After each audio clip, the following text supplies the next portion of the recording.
Faire croire à un enlèvement en douceur est une séduction.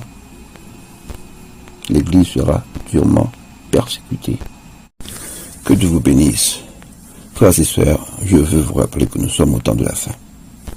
C'est particulièrement un temps de séduction. Et la séduction, c'est pas le malin qui va venir habillé en noir avec des cornes. Non. La séduction, c'est quelque chose de très subtil. C'est quelque chose qui est à l'intérieur même de l'Église, qui se trouve dans les pensées, dans les conceptions spirituelles. Il faut faire bien attention. Ce sont de faux prophètes déguisés en prophètes de Christ. La séduction, c'est le mal déguisé en bien. Ce sont aussi des gens qui se trompent de bonne foi. Des gens qui rêvent aussi, fruits de leur imagination. Il y a des films qu'on regarde qui produisent des songes, des visions. C'est pourquoi dans ce temps, il faut particulièrement s'attacher aux Écritures. Dans Matthieu 24, verset 15, il dit que c'est pourquoi que ceux qui lisent fassent attention, particulièrement dans ce temps-ci, il faut faire attention à ce qu'on lit. C'est-à-dire qu'il faut retourner à la Bible pour voir ce que la Bible dit. Car tout est là dans les Écritures, mais les gens refusent d'analyser les Écritures. Ils préfèrent entendre des songes. J'ai entendu un audio, mais je vois que certainement cette personne-là a été influencée par les Behind, un film qui parle de l'enlèvement. Et dans cet audio, c'était des voitures qui se heurtaient, des avions qui tombaient, la panique dans le monde. Les choses ne vont pas se passer ainsi, car dans aucun passage de la Bible, on ne parle pas de panique après l'enlèvement. Il n'y a pas ça. Les gens ont seulement brodé autour d'un passage de Matthieu qui dit que de deux personnes qui seront dans un lit, l'une sera prise, l'autre laissée, de deux personnes qui monteront à une meule, l'une sera prise et l'autre laissée. Mais là, on parle de deux personnes qui attendent la venue du Seigneur. C'est pour montrer que l'un est prêt, l'autre n'est pas prêt. C'est comme dire que de 10 personnes, 10 vierges qui attendent, 5 sont partis, les 5 autres sont restés. Quand on lit les Écritures, on voit que l'enlèvement aura lieu dans un temps de bouleverse de la terre, après une grande guerre. Donc il y aura beaucoup de gens qui vont mourir. Selon ce que nous disent les Écritures, à propos de la 6e trompette, ce sera une guerre. La 7e trompette, c'est l'enlèvement. La 6e trompette, c'est une guerre. Et si on remonte un peu avant, la 5e trompette, c'est un temps de grande calamité aussi, des esprits qui viennent, qui tourmentent les hommes. Tout ça va se passer avant l'enlèvement. De sorte que, quand l'enlèvement va arriver, il y a beaucoup de gens qui vont juste compter comme disparus dans les calamités.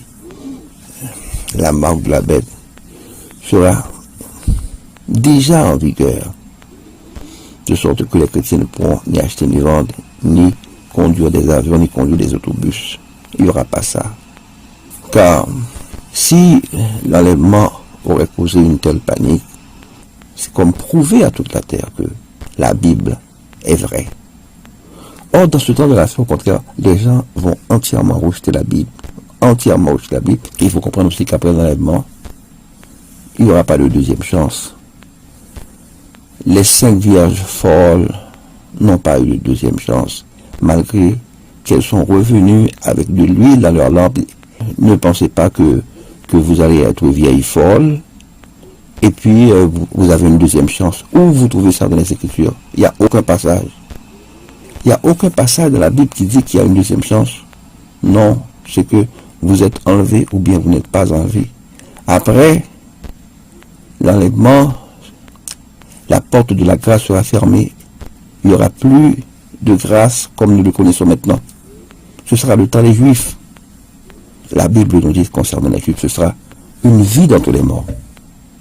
Donc c'est-à-dire que c'est comme ils auront le monopole de l'évangile. Et si tu n'es pas juif, eh bien, tu n'es pas dedans. Mais lisez la Bible.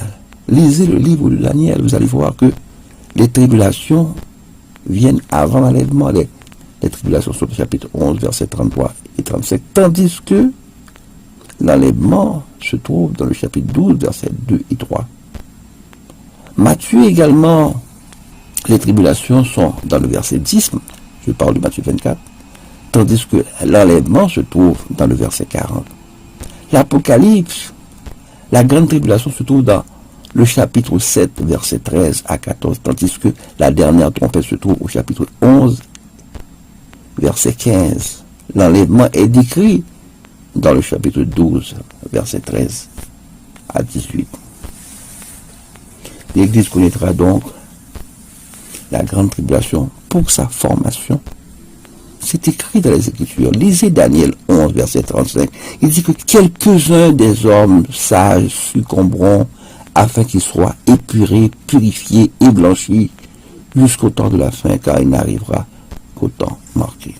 Vaut mieux être trop préparé que de ne pas l'être assez et de se retrouver dans les tourments qu'on n'avait pas prévus.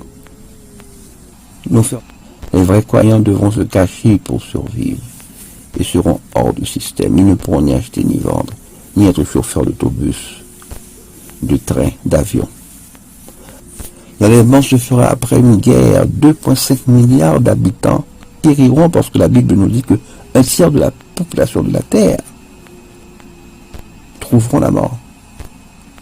Donc en conclusion, il y aura un seul voyage. Et ce voyage sera précédé de grandes persécutions. Il faut être entièrement sanctifié pour y participer. Donc que Dieu vous bénisse. Béni soit l'Éternel, béni soit l'Éternel, béni soit l'Éternel.